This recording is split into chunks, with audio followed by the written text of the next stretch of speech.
Hi, everybody. This is episode 91 of our podcast, Artificial Intelligence and Cybersurgery.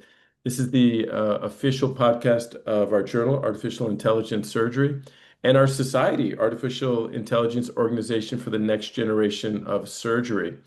My name is Andrew Gums, and I will let my co-host, Professor and Dr. Vincent Grasso, introduce our next guest. Okay. Thanks, Andrew. Yeah, it's exciting. We're on episode 91. and we're getting close to that magic 100. We have the great pleasure and privilege of having Professor Karol Polom on our show today. And he's a very interesting guy with a lot of credentials, obviously professor of surgery. He's working in Poland.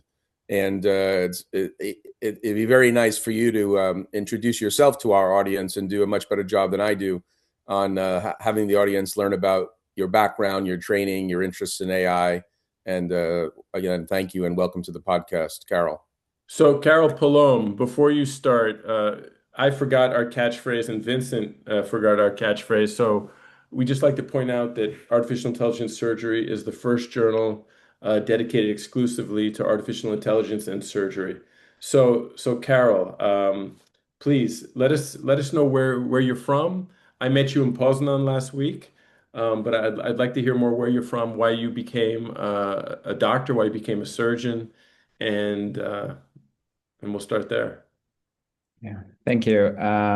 Thank you for your kind invitation. I hope that I will introduce a little bit about myself and then hope to join the initiatives that are done by you guys. It's really impressive because I learned a lot during last week. Not before the first time met. Of course, Yeah. I followed few initiatives. However, now I see the bigger picture. So really happy to join and help in growing this amazing society.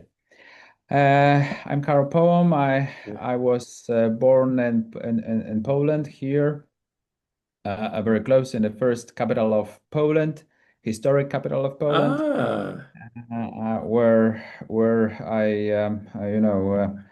I grew, and we moved to the northern Poland as a small kid with my family. And with elementary school and high school, I finished everything in Gdynia, Poland. So it is on the seaside, beautiful city. I nice. finished Jesuit high school.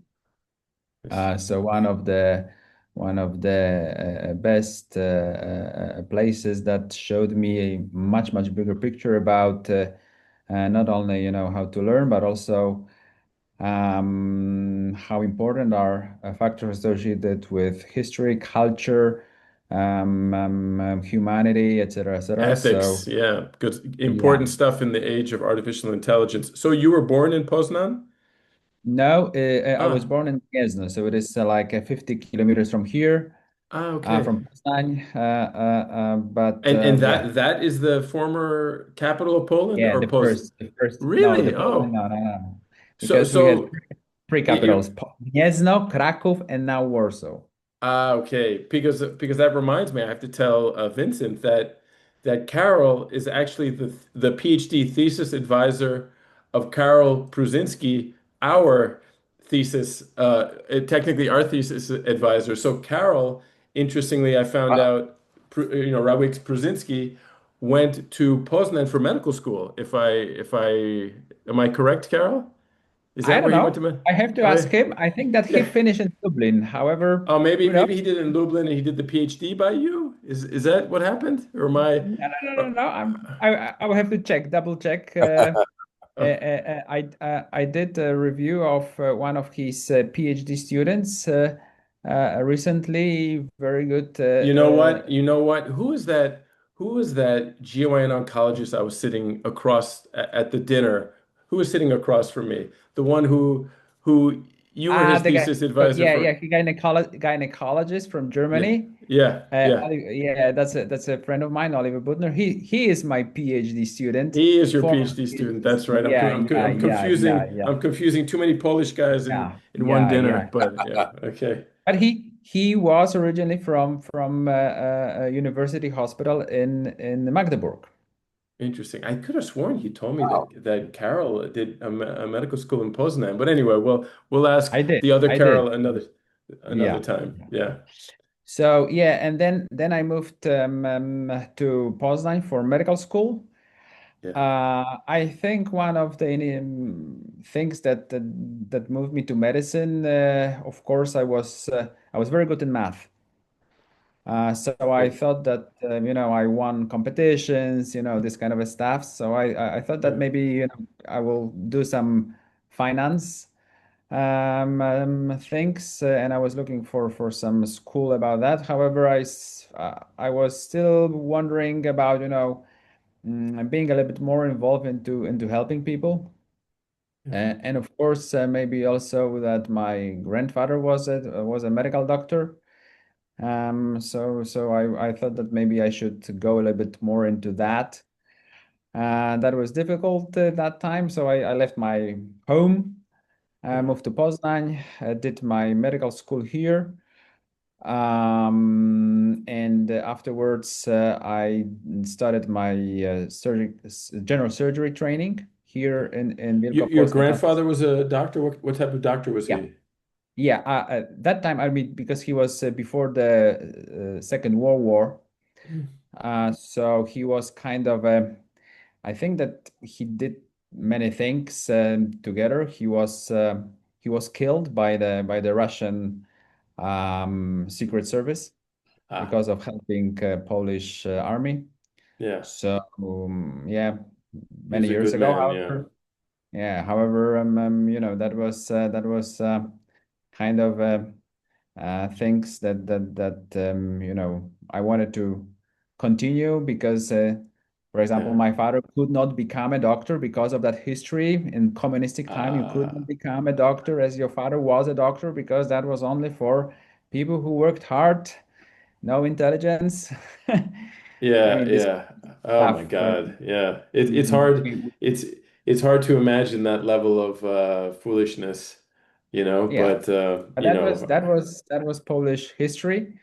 yeah. That was the things happened not only in my family but also in other many other families that I wanted to broke I think in the China with the Cultural Revolution, I bet that happened a lot also. Yeah. probably in Russia the same stuff. Yeah, I yeah. mean Soviet Russia and the whole communistic blocks that the intelligent person was eliminated or at least broken. Marginalized, yeah, for sure. Yeah, Yeah, yeah. yeah, Not because appreciated. Yeah. yeah. I think So that could probably explain a lot of what's happening in my country, but I digress. So before I make Vincent nervous, so you were attracted to surgery, and why did you go into general surgery?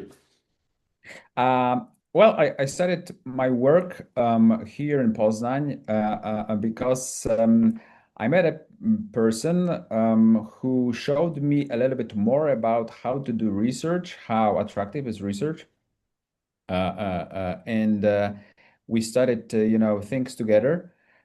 I learned a lot. Basically, tried to understand how the research works, how to collect the data. What was your first research? Because I actually started doing research in radiation oncology. That was my introduction to the world of research. But what was yours? Was it surgery from the get-go or something Yeah, yeah, else? yeah. That was my first publication, or you mean the research? Because It- my first publication was a yeah, case report yeah, about metastatic colon cancer. I nice. don't know, 20 years ago, something. Yeah, yeah. And that time I was still, connected with surgery a lot. However, also helping, here, helping there, just to get some idea, as a student activity kind of a stuff. Yeah, but at the beginning, I was already with a surgical oncology, and I was working on surgical oncology with my PhD also in surgical oncology. However, it was like we did not have a possibility to start just with surgical oncology. So that's why I had to choose general surgery first. Yeah. Did the training. I was, also I also worked in other hospitals just to get the skills and knowledge about the general surgery. Yeah. And finished general surgery. And I did in the meantime PhD. PhD was based on breast cancer corneal biopsy, so vacuum assisted corneal biopsy. So it's interesting. That In Poland, the general surgeons do breast surgery, right? Like in America, but not like in France, not like in no, Germany. Yeah. no. So just like American way. Yeah. Yeah, I mean in Europe it's kind of a mix. Yeah. So sometimes gynecologists, sometimes general, or in majority surgical oncologists. So Yeah. surgical oncology covers that part. So yeah. My PhD thesis was about corneal vacuum assisted corneal biopsy, one of the biggest data at that time, published in few papers. So yeah, that I was really proud Hmm. about that. So that was very, very nice time. Nice. And after that, I moved to I applied for Marie Curie grant. Nice. So the one of the most prestigious European grants. I won Yeah. it, and I moved to Siena, Italy.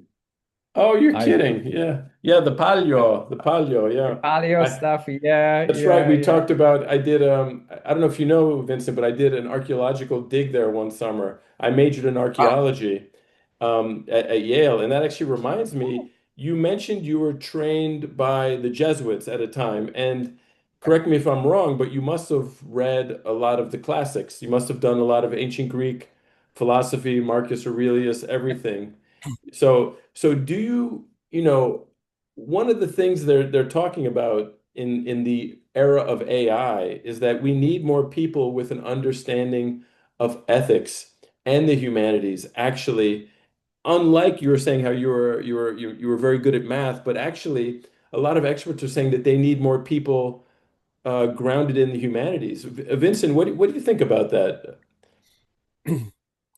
Yeah, it's really important, especially in large language model design. The whole trivium, logic, rhetoric, grammar.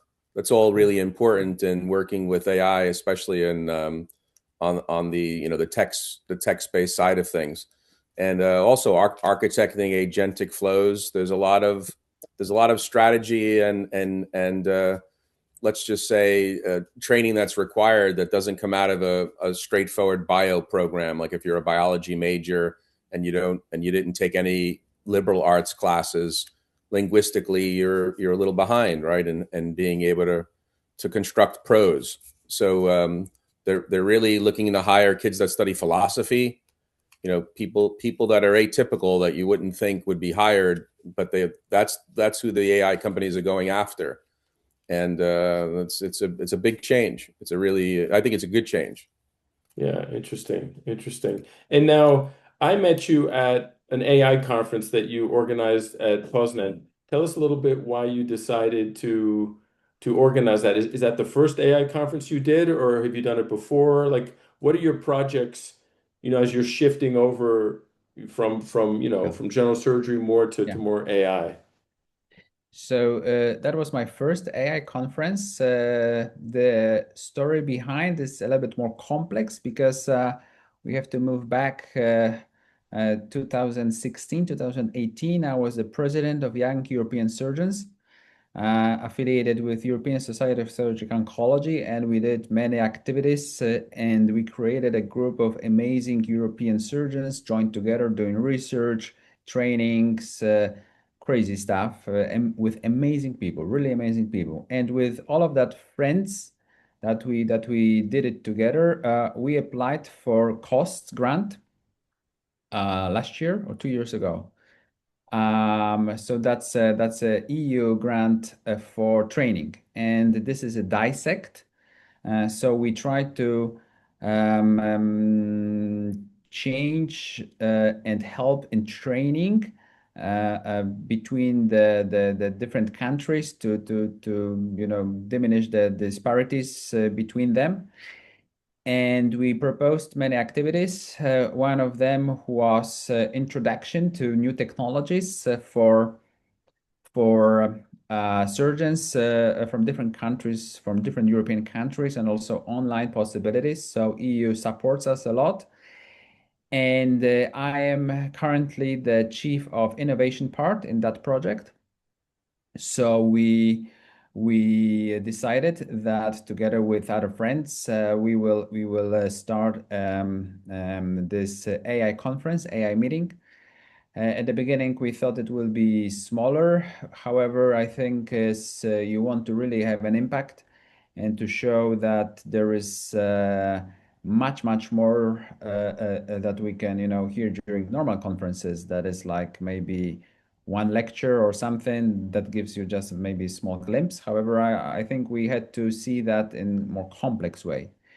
So having at least some part of the money and a group of dedicated people who would help me, and also the partners with whom I can do it. So, I mean the speakers. I went to this AI factory here in Poland, in Poznan, Poland, my city. Mm. So this is the biggest AI factory in that part of Europe. So they said that they will support me, covering one day, helping in understanding why AI is so important to medicines, because it's kind of a thing that was still in my mind that the new technology comes. I'm working with that a little bit, and I still don't understand the basics. So the biggest problem I had, even though I search a lot, I'm kind of a person that I have a problem, I try to solve it, trying to find a key to get an answer. I had a problem that many of the basics of AI are still difficult to understand for practicing clinicians, because during our daily activity, you don't have time really. Of course, you have dozens of schools, online lectures. I tried to do some, however, you know, it's not that what you think you will get on the end. It's kind of a strange that the schools available in majority are a little bit more. They don't met my needs. So I think that I wanted to kind of propose a conference that will at least start the journey with AI for surgeons here in my city, country, and also for the friends from Dissect Cost activity and then European Society of Surgical Oncology that I still collaborate with. So that was my mission that was in my mind. So I wanted to cover different things during the conference. So the first day was simply the AI factory meeting. And what we did was we had a chance to hear what is done already in this AI factory with projects, with medical projects, and also some basics about how to transform images, videos, voice, how to use tools, et cetera, et cetera. So we had the chance to see also the quantum computer, the possibilities of the supercomputers, et cetera, et cetera. So that was amazing because we had a chance to not only speak about clinical way, but also to touch a little bit of basics. So I think that people could find a way how to make it. The second day was clinical, and here, thank you, Andrew, again for being part of the Yeah. speakers. Thanks for having me. Yeah. Yeah. I So was impressed with how much media you had. This guy yeah, got us on the news. I think on two different stations. It was yeah. amazing. I mean, I was, local stations. of course, However, but what more do you expect? You can't ask for more than that. Yeah. I mean, because what I also learned during, my life, as you do something, you have to show it because people have to get first of all knowledge and second benefit from that what you do for the society. Yeah. Because this is also our mission. We have to share with that. We have to show them, and they have to know that whatever you do for the society, for improvement in our healthcare mission. So during the second day, we really had a chance to see from different angles, and I was happy that not only famous clinicians, but also some small startups presented something. Some people that were involved a little bit more into the technical aspects, famous professors from different parts of Europe.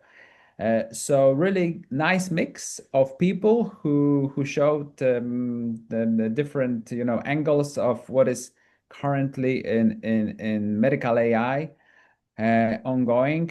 So yeah, that was really, I think, precious for all of us. And the third day was hands-on. Uh, for me, that was the best day. I learned a lot because we used, and this is thanks our friends from Champollion, Portugal. Institute Pedro. Pedro, yeah, Pedro Yeah. Gouveia and Maria Batrakova. So they helped in shaping this day, showing different programs that really can accelerate research, help us in organizing, different parts of research using AI tools, also helping in clinical usage of different AI tools that are available because this is what first of all we are a little bit afraid of. Secondly, of course, regulatory issues are behind, and they really showed how non-coding hackathon should look like. So that was my first non-coding hackathon, and I was really impressed how much during few hours a lecture I learned because that was I did something on computer showing sharing. um, that was fun. That was really really fun. So 3 days, hope that people were satisfied. I on their rise, I for the first time I saw that they were looking for that. However, they could not name it. I mean, we have to learn it somehow, but you don't have possibilities to learn it in different, platforms.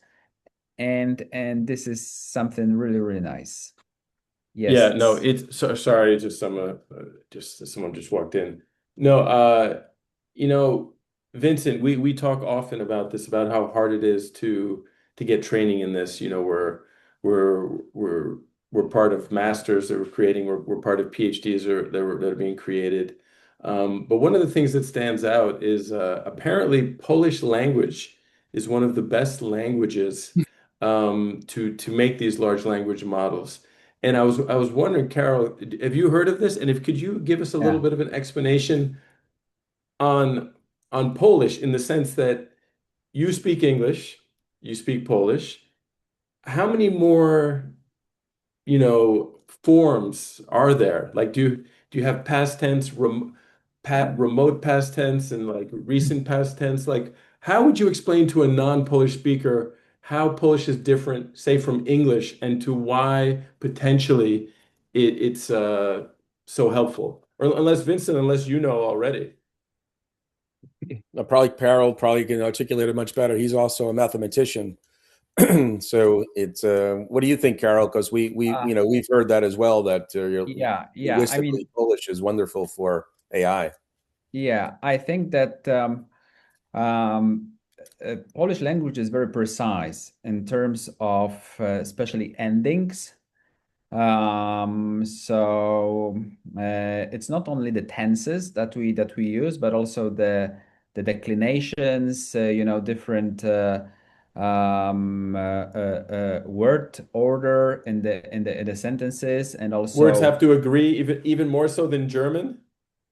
it's much more complex. I mean, as you Oh my speak God. about to Oh my learn God. Polish, Yeah. it's I think it is in the top five most difficult languages to learn, Wow. even more difficult than Chinese. That's crazy. Wow. Wow. So Wow. for stranger to learn Polish, it's really something. As you Wow. are Polish, so I'm really surprised as as I speak with some marriages, Polish and non-Polish marriage, that the second half learns. Yeah. That's impressive. That's really Wow. impressive. Wow. And of course, the immigrants that also comes, they also have problems with learning. However, the complexity of the Polish language is really impressive and extremely precise, especially with traps that are not only in one sentence as you speak, but even in words. So, for example, the word two, it's two, one, two, okay? Yeah. Yeah. And in Polish language, as you speak two, and then in terms of a male, female, neutrum, and the tenses, like I think it is on the diagram, it's like dozens of two possibilities that you have to use. Wow. It's very, very difficult, very difficult. I'm currently studying German, and I did that because I tried to learn Georgian from the Republic of Georgia, but it was so difficult that I was like, let me give up and let me learn German. It'll be easier. And for you to tell me that you're even more difficult than German already, and possibly as difficult as the Georgian had like 17 declinations. They have like five or six ways, five or six letter Ks. It might be seven. It was crazy to me. It was like k k ku ka ki ku ka. Like I was like, are you kidding me? So Wow. yeah, it's interesting.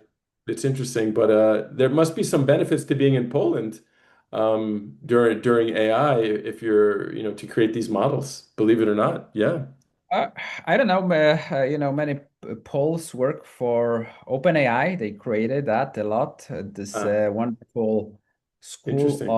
of mathematical school in my city, in my where I live in my family city in Gdynia. That's the place that was not my school.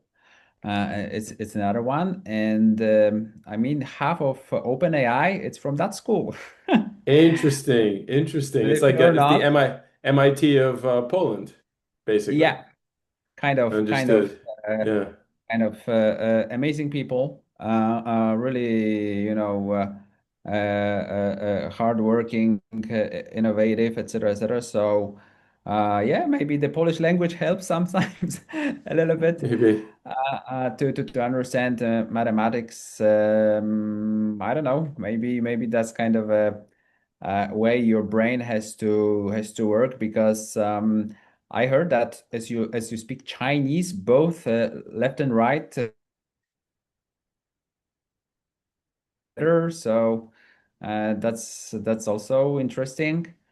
With a Yeah. vocal that you have to use. I Yeah, mean, intonations and God, Lord have yeah, mercy. No, I yeah, know. So Poznan is next to the German border, and they explained it to me. It's a little bit like the Germany, like the technological part of Poland, and it's making sense with what you're telling me, because you have the school. You go ahead. You were about to say.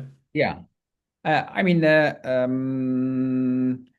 I'm proud that during the last 40 years after communistic time, Poland did a huge step forward. So we are a part of European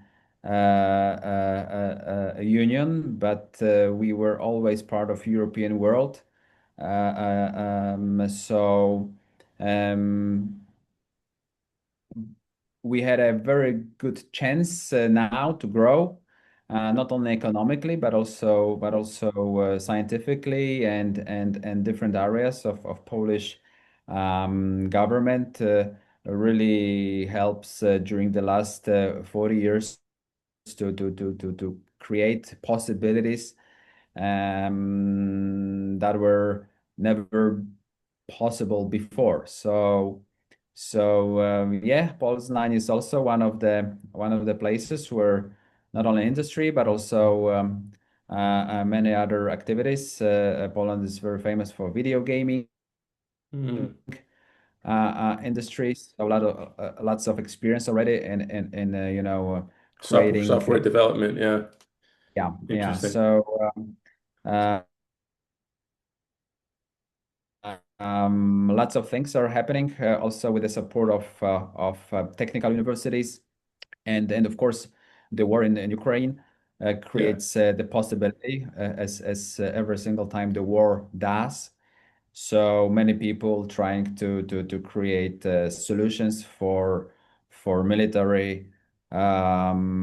military area, and yeah, I mean, very good time for Poland. Hopefully we Yeah, will a, use a in a lot of smart way. a lot of investors from around the world are really keep like I have an eye on Poland because it's in Europe, has very high level workforce, very highly educated, and they can it's a bit cheaper to build a business in Poland than other parts of Europe for the So, moment. So yeah. so Vincent, you heard about Karol's problem a little bit. He would like to get even more exposure to AI. He doesn't have a lot of time. You and I have talked about creating our own masters. I'm part of a master's at the University of Padova. What do you think, just in the last few minutes here? What do you think is a good way? Maybe we could help Karol.